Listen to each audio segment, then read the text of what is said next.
오늘의 주요 뉴스입니다. SK엠무부가 윤활유 브랜드 지크를 확장해 전력 효율화 시장을 이끄는 글로벌 선도 기업으로 도약하겠다는 목표를 밝혔습니다. 신용대출을 주로 취급했던 인터넷 전문은행 토스뱅크가 전월세 보증금 대출을 출시하면서 영역 확장에 나섰습니다. 함영주 하나금융그룹 회장이 아시아 금융허브인 홍콩행 비행기를 올랐습니다. 주가 부양을 위해 직접 글로벌 투자자들을 찾아 나선 것으로 보입니다. 통상 10월부터 독감 유행이 찾아오는데요. 제약업계는 어린이 해열제 품귀 현상이 재발하지 않도록 공장 풀가동에 들어갔습니다.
여러분 안녕하십니까? 센 경제라이브 시작합니다.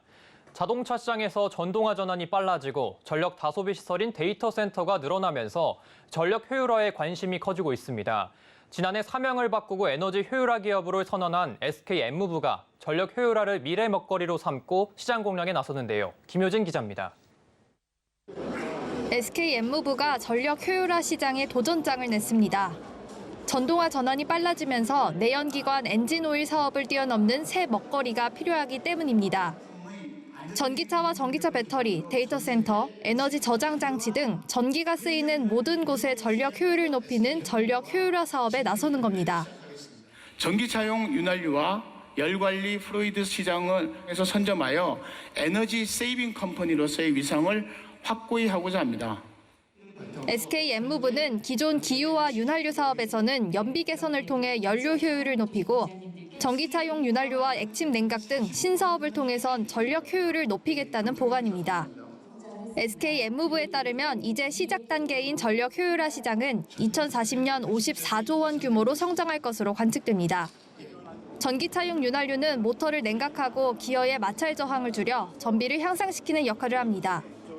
SK엠무부는 2013년부터 전기차용 윤활유를 개발해 글로벌 전기차 업체에 공급 중입니다.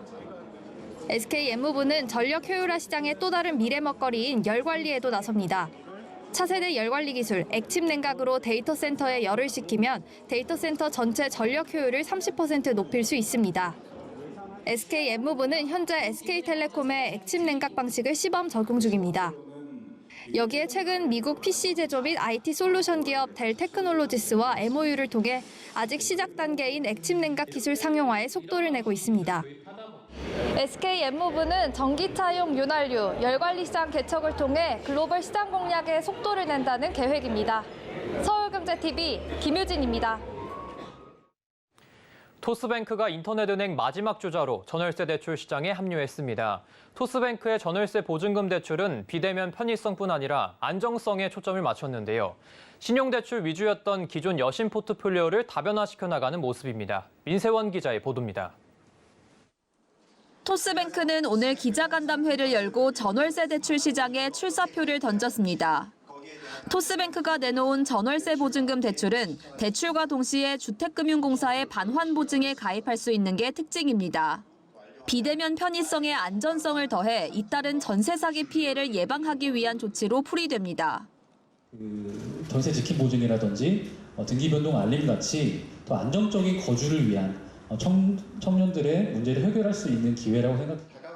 보증 대상도 빌라 다가구 주택까지 확장하고 집주인이 바뀌거나 주택에 변동 사항이 생길 때 등기 변동 알림도 제공해 안전성을 높였다는 설명입니다. 전월세 보증금 대출 출시와 함께 토스뱅크의 하반기 계획도 공개됐습니다. 구체적으로는 지방은행과 함께 실행하는 공동대출, 환전 해외결제 솔루션을 제공하는 외환 서비스, 그리고 비대면으로 아이를 위한 계좌를 개설할 수 있는 아이통장 서비스를 조만간 내놓을 방침입니다. 또 홍 대표는 최근 논란을 빚었던 연체율에 대해 설명하며 지난 7월 첫 월간 흑자를 시작으로 하반기에도 양적 성장을 이어갈 것이라고 강조했습니다. 저희는 신용대출 포트폴리오밖에 없었고 중저신용자 대출을 많이 갖고 있는 특수성 때문에 연체율의 절대값이 상대적으로 크게 보여지는 결과로 이어진 것 같습니다. 하반기에도 이런 규모의 성장과 이익의 성장이 지속될 것으로 기대를 하고 있습니다. 다만 시장에 관심이 쏠리고 있는 주택담보대출 출시 시점에 대해선 진출을 해야 한다고 생각하고 있지만 구체적인 시점은 확정되지 않았다고 말을 아꼈습니다. 중저신용자 대출 비율을 충족하고 연체율을 관리해야 하는 숙제를 안고 있는 토스뱅크는 오늘 담보대출 시장에 첫 발을 내딛고 건전성 관리와 양적 성장을 동시에 이뤄내겠다는 방침입니다. 서울경제TV 민세원입니다. 함영주 하나금융그룹 회장이 오늘과 내일 홍콩에서 해외 투자자들을 대상으로 기업 설명에 나섭니다. 지난 5월 싱가포르에 이어 올해 두 번째인데요. 함 회장이 직접 해외 IR에 나선 건 투자자들에게 신뢰감을 주는 동시에 해외 사업 확장에 본격적으로 속도를 내겠다는 의지를 나타낸 것이란 분석이 나옵니다. 김미연 기자입니다. 함영주 하나금융그룹 회장이 오늘부터 이틀간 홍콩을 방문해 해외 투자자들을 만납니다. 지난 5월 싱가포르에 이어 올해 두 번째 해외 기업 설명 IR에 나선 겁니다. 중국 디플레이션 부담 등 대내외 금융시장 불확실성이 커진 가운데 해외 투자자들이 안심하고 그룹에 투자할 수 있도록 재무적 성과와 주요 경영 전략 등을 공유할 계획입니다. 하나금융그룹의 오랜 기간 투자해온 장기 투자자들은 물론 최근 당 그룹에 관심을 보이는 잠재적 투자자 등 약 10여 개 투자기관의 최고 책임자들을 직접 만나 양일에 걸친 마라톤 미팅을 진행할 예정입니다. 하나금융그룹은 외국인 주주 지분율이 70%에 육박합니다. 함영주 회장이 직접 해외 IR을 챙기며 투자자들에게 신뢰감을 주는 데 주력하는 이유입니다. 함 회장은 올해부터 연간 2회 이상의 해외 IR을 직접 주관해 투자 유치에 적극 나선다는 계획입니다. 하나금융그룹에서 최고 경영자가 연간 2번 이상 해외 IR을 주관하는 건 2010년 이후 13년 만입니다. 업계에선 이 같은 함 회장의 행보에는 해외 사업 확장에 한층 적극적인 속도를 내려는 의지가 담겨 있다고 분석합니다. 함 회장은 올 초 신년사에서 올해 그룹 모두 하나 되어 아시아 최고 금융 그룹을 향해 나아가자고 강조한 데 이어 지난 5월 싱가포르에서 열린 IR에선 중장기적으로 그룹의 글로벌 이익 비중을 40%까지 끌어올리겠다고 밝힌 바 있습니다. 한편 함 회장은 오는 10월 네덜란드와 영국 등 유럽 출장에 나설 예정입니다. 서울경제TV 김미연입니다. 가을 환절기에 들어서면서 인플루엔자 환자 증가세도 거세지고 있습니다. 올해 초 여름 어린이 해열제 품귀 현상을 겪었던 터라 영유아를 둔 부모님들은 근심이 커지고 있는데요. 현재는 어린이 해열제 유통이 원활한 상황이지만 제약사들은 혹시나 모를 상황에 대비해 지속적으로 생산을 확대하고 있습니다. 서지은 기자입니다. 가을철 독감 환자가 증가할 것으로 예상되면서 제약사들이 아세트아미노펜 해열제 생산 확대에 총력을 기울이고 있습니다. 동아제약은 아세트아미노펜 계열의 해열제 챔프 시럽을 공장 풀캐파로 생산하고 있으며 대원제약 또한 같은 계열의 해열제인 콜대원 키즈펜 시럽의 생산을 지속적으로 확대하고 있다고 밝혔습니다. 지난 5월 어린이 해열제 점유율 1, 2위를 차지하는 챔프 시럽과 콜대원 키즈펜 시럽이 각각 갈변 현상, 맑은 액체와 불투명 액체 분리 현상으로 판매 정지 처분을 받으면서 감기약 품귀 현상이 빚어진 바 있습니다. 두 제품 모두 해당 문제에 대한 개선을 완료하고 생산이 재개되면서 자연스럽게 어린이 해열제 공급도 원활하게 이뤄지는 상황입니다. 현재로서는 구하기 어렵고 그런 상황은 아니고 소량이지만 그래도 공급이 잘 되고 있어서 필요하신 분들이 사가지고 갈 수 있는 상태예요. 제약사들이 어린이 해열제 생산을 확대하는 배경에는 독감 환자 급증이 있습니다. 지난 3년 동안 마스크 착용과 거리 두기 등으로 국민들의 독감 바이러스 노출이 적었던 상태였는데 올해 코로나 방역 조치 해제로 밀접 접촉이 급증하면서 독감 바이러스 감염 환자가 크게 는 것입니다. 작년 9월 발령된 독감 유행주의보가 1년째 이어지는 등 올해 여름에도 독감 환자가 꾸준히 발생했습니다. 유행은 아마 올 하반기, 내년 상반기까지는 유행이 되다가 대부분 한 번씩 감염이 되면서 내년 상반기 이후에는 과거와 비슷한 패턴을 받을 것으로 생각합니다. 질병관리청에 따르면 지난달 넷째 주 인플루엔자 의심 증상을 보인 사람은 1000명당 10.6명으로 집계됐으며 이 중 7에서 12세 환자가 가장 많았습니다. 서울경제TV 서지은입니다.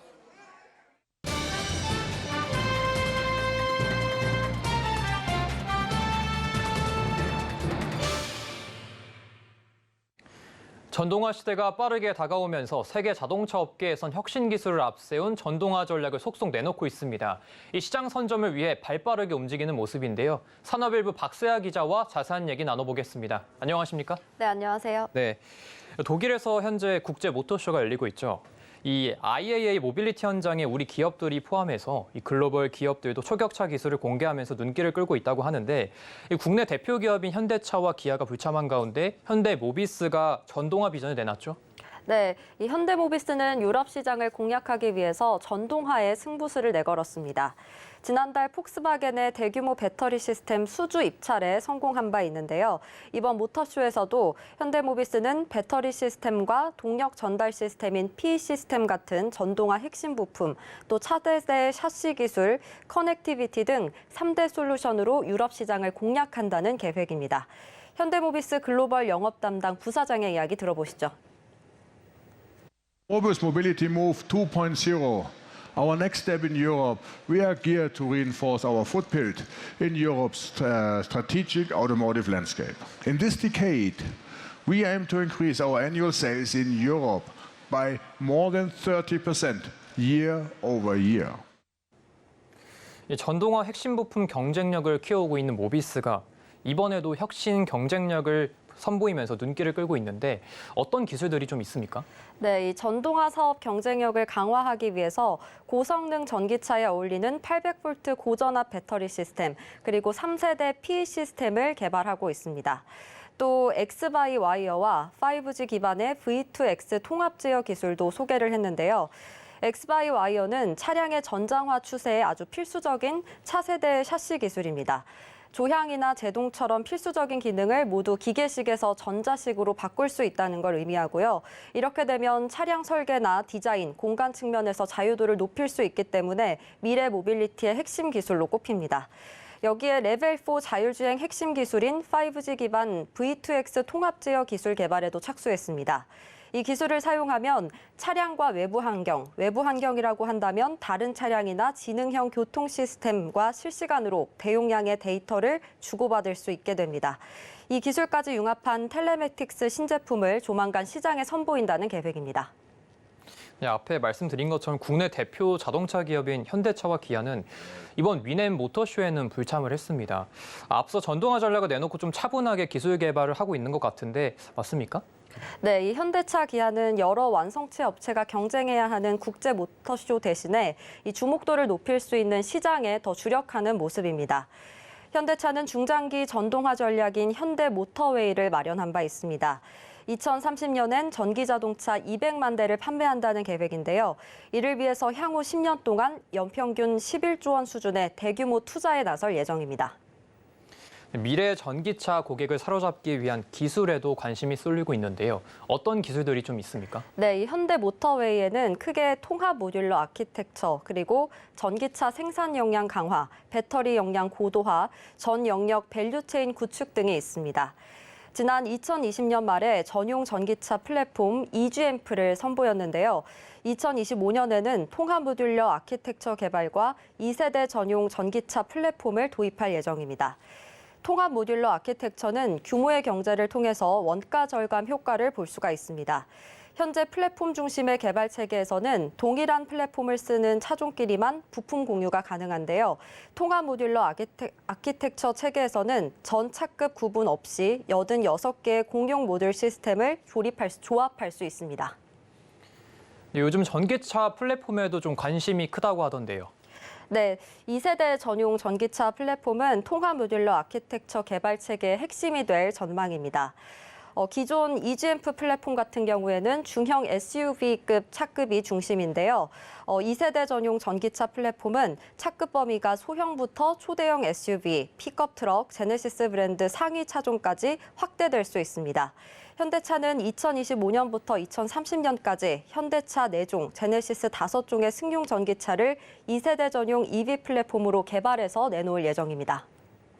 이 미래의 모빌리티 시대를 이끌어갈 초격차 기술 개발에 우리 기업들뿐만 아니라 이 해외 글로벌 완성차 업체들도 발빠르게 나서고 있는데 이 벤츠는 좀 어떤 전략을 내세우고 있나요? 네, 이 흔히 전기차를 살 때 가장 많이 관심을 두는 부분이 주행 거리입니다. 한 번 충전했을 때 얼마나 달릴 수 있느냐인데요. 메르세데스 벤츠가 이번 독일 민헨 모터쇼에서 한 번 충전하면 최대 750km를 달리는 전기차 콘셉트 CLA 클래스를 공개해서 눈길을 끌었습니다. 벤츠는 2030년까지 전 차종을 전기차로 전환한다는 계획이고요. 전기차 전용 아키텍처로 모델별로 전기차 옵션을 선택할 수 있게 하는 전략을 내놨습니다. 이 BMW 그룹은 전기차 이후에 전기차를 좀 고민하고 있다고 하는데 이 미래 전기차는 어떻게 만들어져야 하는지에 대한 고민이 좀 엿보입니다. 네, 이 BMW 그룹은 민헨 모터쇼에서 마찬가지로 전기차 비전인 노이어 클라세를 선보였는데요. 전기차 이후에 전기차를 고민한 결과라고 밝혔습니다. 이 차량 내부의 전통적인 계기판을 없애고요.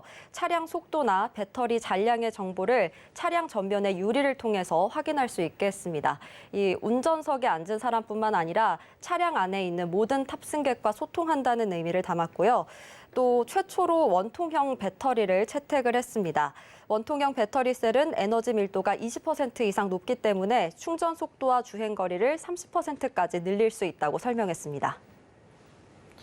네, 미래의 모빌리티 시대가 성큼 다가오면서 새로운 기술의 등장에 설레기도 하는데요. 신기술 개발 소식 종종 부탁드립니다. 오늘 말씀 잘 들었습니다.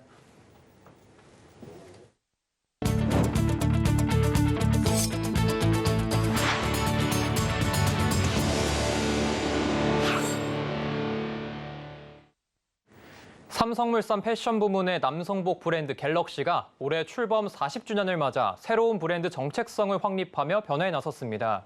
이 남성 정장 브랜드라는 기존의 이미지를 벗어던지고 글로벌 시장에서 명품과도 경쟁할 수 있는 라이프스타일 브랜드로 변화하겠다는 목표입니다. 이지영 기자입니다.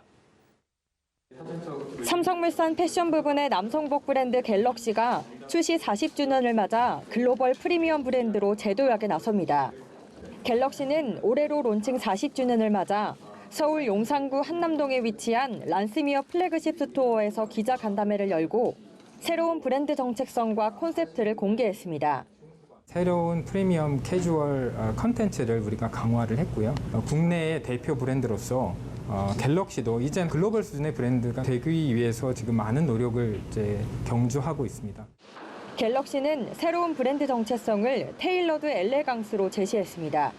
현대적 기술의 재단을 기반으로 정장부터 평상복까지 갖춘 현대적 감성의 남성복 브랜드로 거듭나겠다는 의미입니다. 정장 수요 감소를 고려해 프리미엄 캐주얼 제품군을 늘리고 글로벌 시장에서 명품 브랜드와 어깨를 나란히 하겠다는 겁니다. 새로운 브랜드 로고도 공개했습니다. 최근 선진 브랜드들이 명조체 기반으로 로고를 변경하는 추세에 발맞춰 젊은 고객들을 타겟으로 삼겠다는 뜻이 담겼습니다. 브랜드 전략이 변화하면서 매장 구성도 변화를 줬습니다. 과거 매장 디스플레이가 정장 중심이었다면 이제는 캐주얼 의류와 액세서리 등 아이템으로 채워집니다. 매장 내 정장이 보여지는 비중을 20% 수준으로 낮추고 경험형 편집 매장이 확대되는 점을 반영해 프리미엄급 가구, 조명, 문구류, 향수 등을 배치한 VVIP용 체험형 공간도 마련했습니다. 해외 최고급 소재 업체와의 협업도 강화할 계획입니다. 소재를 고급화하고 해외 유명 브랜드 및 국내 디자이너와의 협업으로 새로운 상품을 제안하며 해외 시장에서도 주요 명품관 옆에 자리하는 브랜드로 거듭나는 게 최종 목표입니다. 서울경제TV 이지영입니다.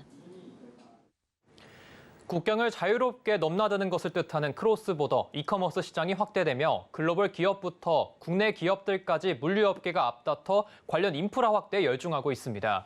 이 크로스보더 이커머스 물류 시장은 연평균 12.9% 규모의 지속적인 성장이 예상되는 만큼 시장 선점을 위한 기업들의 치열한 경쟁이 예상됩니다. 이호진 기자입니다. 해외 직구, 역직구를 포함한 크로스보더 이커머스 물류 시장이 성장세를 보이며 물류 기업들이 국제 물류 인프라 확대에 나서고 있습니다. DHL 익스프레스는 오늘 1,750억 원 규모의 시설 확장 투자를 단행한 DHL 인천 화물터미널의 완공을 알리고 본격 운영을 시작했습니다. DHL이 새로 오픈한 인천 게이트웨이의 총 연면적은 기존보다 약 3배 넓어졌으며 화물 처리량 역시 기존의 3.5배 수준으로 증대됐습니다. DHL 익스프레스 코리아 측은 이번 게이트웨이 확장이 국내 크로스보더 전자상거래 기업들이 해외에서 성장할 수 있는 기반이 될 수 있을 것으로 기대하고 있다고 설명했습니다. 국내 기업들 역시 국가 간 전자상거래 물류 경쟁력 강화에 박차를 가하고 있습니다. CJ 대한통운은 인천국제특송센터와 인천 글로벌 권역 물류센터를 통해 글로벌 물류 서비스를 제공하고 있으며 현재 인천 GDC를 지속 증축 중에 있습니다. 한진 역시 지난해 인천공항 GDC 내 1층 자체 특송 통관장을 확대하며 국제 물류 대응력을 높이는 한편 국제 특송 서비스 물류 플랫폼 원클릭 글로벌을 론칭하고 국내 크로스보더 셀러들의 해외 마켓 진출을 지원하고 있습니다. 물류 기업들이 초국경 물류 시장 진출을 가속화하는 건 크로스보더 이커머스 물류 시장의 지속적인 성장이 예상되기 때문입니다. 전 세계 크로스보더 이커머스 물류 시장은 오는 2026년 176조 원 규모로까지 성장할 것으로 전망됩니다. 더 많은 이제 소비자들이 해외 직구라든지 역직구를 통해서 제품을 구매하는 이커머스 시장이 계속 확대될 것이고 거기에 발맞춰서 이제 이런 물류 공급망 네트워크 시스템이 계속 확충되어야 하기 때문에 앞으로 기업들 입장에서는 이러한 시장에 더 많은 공을 들일 거라 예상이 됩니다. 한편 관세청에 따르면 지난해 우리나라의 해외 직구와 역직구는 지난 2018년 대비 각각 2.7배, 4.2배 늘었습니다. 서울경제TV 이호진입니다.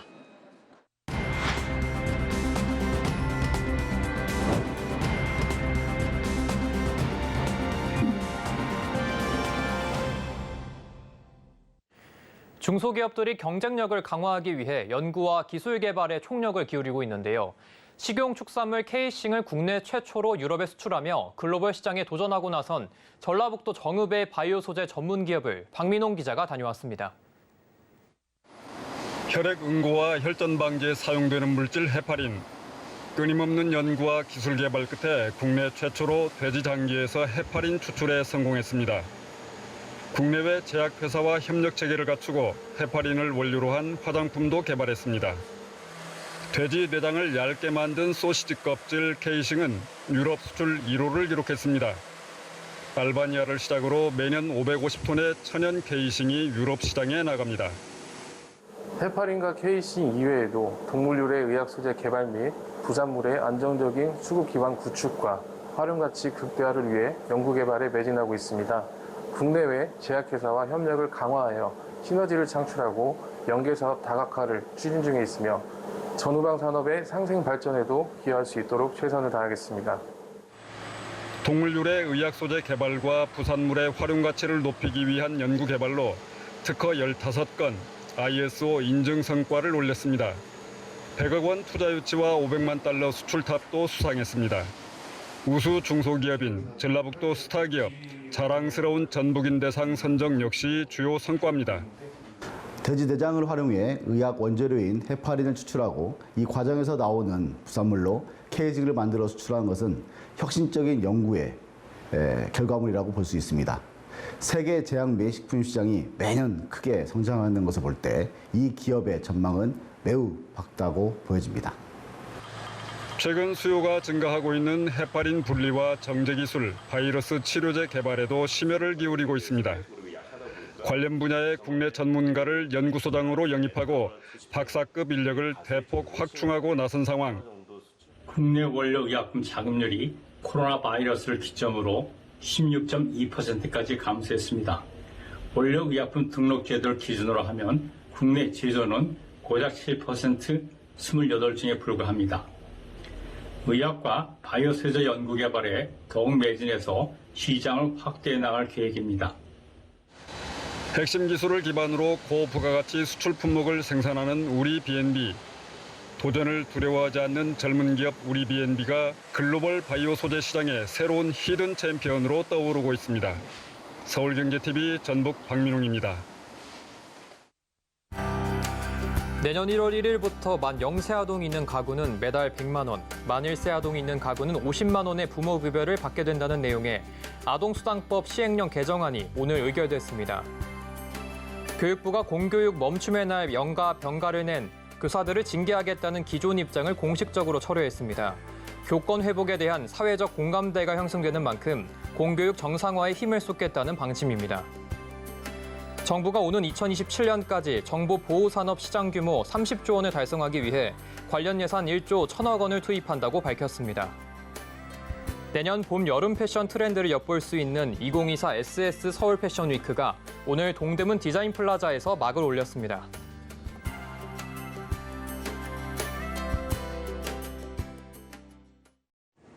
이상으로 센 경제 라이브 마칩니다. 함께해 주신 여러분 고맙습니다.